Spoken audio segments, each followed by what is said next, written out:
Hello students, today we are going to know about oxygen cycle.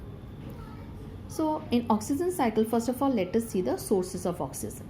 Oxygen is available in elemental form as well as combined form. In elemental form means where only oxygen is there, it is not combined with any other element. It is available in the atmosphere as oxygen gas O2 and 21% of the air is formed of oxygen gas. And in the combined form, it is available in the atmosphere as CO2, that is carbon dioxide gas, and also in the earth crust.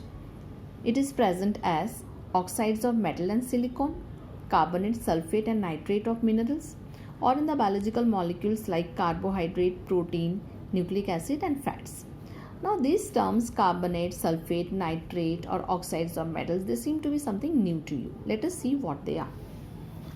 So oxides of metal, that is metals are mostly the metals are available in the combined form because they are reactive and they are not available in the free form. Only the noble metals like platinum or gold, they are available in the free form. Otherwise all other metals, for example this is magnesium oxide, MgO. So magnesium reacts with oxygen and form magnesium oxide, and this is a mineral available in the rocks. So this is a oxide of metal. It may be sodium oxide, calcium oxide, any other metal may also combine with oxygen. So it is a combined form of metal. Oxide of silicon, Si means silicon, SiO2 is silicon dioxide. It is a chemical formula of sand. So oxide of silicon, that is oxygen is present in sand too. Then carbonate. Carbonate means CO3. CO3 is carbonate. So some metals are available in the combined form with carbonate. For example, calcium carbonate. Calcium carbonate means limestone, or we say marble stone. This is available in the rocks. So it is as carbonate of metals. Then sulfate, copper sulfate. Copper sulfate, SO4 means sulfate. Copper gets combined with sulfate. In the sulfate you see SO4 means oxygen is combined with sulfur. Nitrate, sodium nitrate. Sodium is one of the metals. It is available in the rocks as minerals and the form is sodium nitrate. And we know biological molecules means carbohydrate, protein, fat, these are all food molecules, and the nucleic acid like DNA and RNA which is present in the chromosomes of the nucleus. Now how oxygen is used? Sources already we have seen. Utilization of oxygen. Oxygen is used in combustion, that is burning of any substance. Burning is not at all possible without oxygen. It is a necessary component, essential component. Then oxygen is required in the respiration, and respiration means breaking down of the food molecules to release energy. Then it is also required in the formation of oxides of nitrogen. That is in the nitrogen cycle, formation of oxide is there, that is nitrate form of the nitrogen is formed with the help of oxygen only. So while you write all this combustion, respiration and formation of oxides, please define combustion and respiration. Already we have seen in carbon cycle. Then release back of oxygen in the atmosphere. Once it is utilized by the living organisms, how it is released back? There is only one way in which the oxygen gets released into the atmosphere. That is, oxygen is released by the plants during photosynthesis. In the process of photosynthesis, carbon dioxide is absorbed by the plants for preparing food, and during this process, oxygen is released in the atmosphere. Now, diagram you have to see from your textbook, page number 200, figure 14.8. This is the diagram of the oxygen cycle.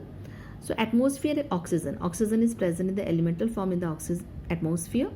From there, the animals and plants takes it in respiration process. It absorbs from the atmosphere. Then in the process of respiration, as we know, the food particles gets broken down and carbon dioxide is released, oxygen and energy is released. This carbon dioxide is again absorbed by the plants for the process of photosynthesis. So they take the water and the carbon dioxide molecules which is released in the respiration. It is used in the photosynthesis process, and in the process of photosynthesis food molecules is prepared, that is organic molecule. This is C6H12O6. It is the formula of glucose. So this is organic molecule, and in the process, as already we have seen, that oxygen is getting released into the atmosphere. So only one way is there for the release of oxygen into the atmosphere, that is photosynthesis. So the next topic we are going to see is ozone layer. It is write a short note on ozone layer, and this is the last topic of your lesson.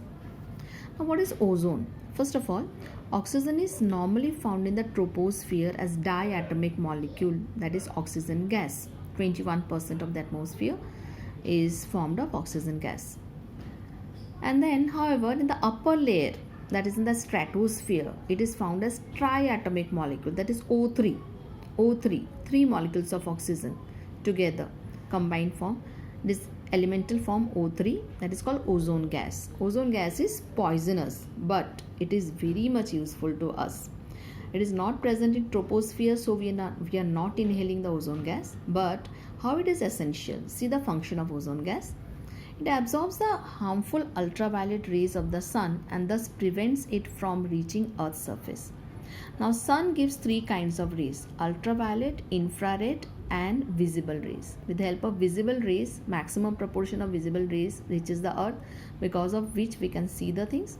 And infrared rays gives heat to us, and ultraviolet rays is one of the form of the sunlight. And very few amount of ultraviolet rays reaches the earth, which kills the microorganisms. But actually not more amount of ultraviolet is required, because if it reaches the earth in more amount, that is very harmful to us. You see how it is harmful. If more amount of UV rays, UV means ultraviolet rays, reaches earth, then it can cause skin cancer or cataract in our eyes. Cataract in our eyes, that is some hazy film is formed in front of the this eye screen, retina, and because of that everything seems to be hazy, and mostly it is seen the aged people, that is 60 plus age, they get operated and they wear black spectacles, if you have seen, for a month. That is cataract. But cataract will be possible even in the younger people if the UV rays reaches in more amount, and because of the ozone gas only we are saved. And plants stop photosynthesis if the UV rays falls on their leaves. Hence ozone gas saves us from all the above consequences. But one dangerous thing is happening, that is ozone gas is depleted. It is reduced, the amount is reduced nowadays. It is because of the CFC, chlorofluorocarbon gas, used in the air conditioners and refrigerators. And this CFC reacts with the ozone gas in the stratosphere and forms a compound, that is chlorine compound. Because of that, amount of ozone gas is getting lesser and lesser. So in 1980s, first it was seen that ozone hole is formed. A hole is formed in the ozone layer. It was discovered in Antarctica region. But nowadays the scientists are working towards stopping all further damage to the ozone layer, because much damage to the ozone layer will damage our life. So this is the end of the lesson. We'll see the exercise question answers in the PDF form, and certain textual questions will also be there in the PDF form. So goodbye then.